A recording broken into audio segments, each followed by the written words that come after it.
শুরুতেই জানিয়ে দিব, গাজা যুদ্ধবিরতি নিয়ে ফের আসার কথা শোনালেন ট্রাম্প।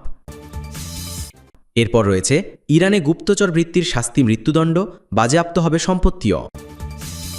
গাজা যুদ্ধবিরতি নিয়ে ফের আসার কথা শোনালেন ট্রাম্প। মার্কিন প্রেসিডেন্ট ডোনাল্ড ট্রাম্প আশা করেন ইসরায়েল ও ফিলিস্তিনি স্বাধীনতাকামী সংগঠন হামাস শিগগিরই একটি যুদ্ধবিরতি চুক্তিতে পৌঁছাবে। স্থানীয় সময় রোববার ১৩ জুলাই মেরিল্যান্ডের জয়েন্ট বেস অ্যান্ড্রুজে সাংবাদিকদের নিয়ে কথা বলেন। ট্রাম্প বলেন, গাজায় আমরা আলোচনা করছি এবং আশা করি আগামী সপ্তাহের মধ্যেই আমরা বিষয়টি সমাধান করব। ট্রাম্প এর আগে ঘোষণা করেছিলেন ইসরায়েল গাজায় ৬০ দিনের যুদ্ধবিরতির জন্য প্রয়োজনীয় শর্ত মেনে নিয়েছে, আর কাতার ও মিশর হামাসের কাছে প্রস্তাবটি পেশ করেছে। হামাসও এতে ইতিবাচক প্রতিক্রিয়া জানিয়েছে এবং বলেছে তারা যুদ্ধবিরতি চুক্তি বাস্তবায়ন এবং জিম্মি বিনিময়ের জন্য আলোচনা চালিয়ে যেতে প্রস্তুত। যদিও ইসরায়েল দাবি করেছে কাতারের প্রস্তাবে হামাসের সংশোধনী অগ্রহণযোগ্য, তবুও তাদের প্রতিনিধি দল আলোচনার জন্য দোহা সফর করেছে।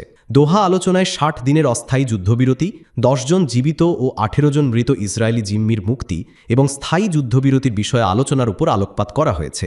যুদ্ধবিরতি হলেও ফিলিস্তিনিদের অন্যান্য দেশে নির্বাসনের লক্ষ্যে রাফায় সামরিক উপস্থিতি বজায় রাখার এবং একটি সংগ্রহ শিবির স্থাপনের পরিকল্পনা ঘোষণা করেছে ইসরায়েল। ইরানে গুপ্তচর বৃত্তির শাস্তি মৃত্যুদণ্ড, বাজেয়াপ্ত হবে সম্পত্তিও। ইরানের সংসদে গুপ্তচর বৃত্তির শাস্তি বাড়ানোর জন্য একটি সংশোধনী প্রস্তাব বিপুল ভোটে অনুমোদন করা হয়েছে। সংশোধিত আইন অনুযায়ী যদি কেউ শত্রু রাষ্ট্র ও গোষ্ঠীর জন্য কোনো গোয়েন্দা ও গুপ্তচর বৃত্তির কার্যকলাপ এবং অপারেশনাল কার্যক্রমে জড়িত বলে প্রমাণিত হয়, তাহলে তার শাস্তি মৃত্যুদণ্ডের পাশাপাশি সম্পত্তিও বাজেয়াপ্ত করা যাবে।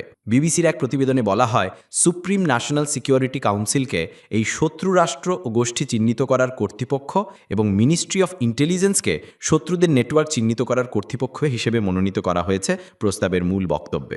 সুপ্রিম জাতীয় নিরাপত্তা পরিষদের যুক্তরাষ্ট্র এবং ইসরায়েল, যারা ইতোমধ্যেই শত্রু রাষ্ট্র হিসেবে বিবেচিত, বাদে অন্যান্য শত্রু রাষ্ট্র ও গোষ্ঠীগুলোকে মনোনীত করার ক্ষমতা রয়েছে।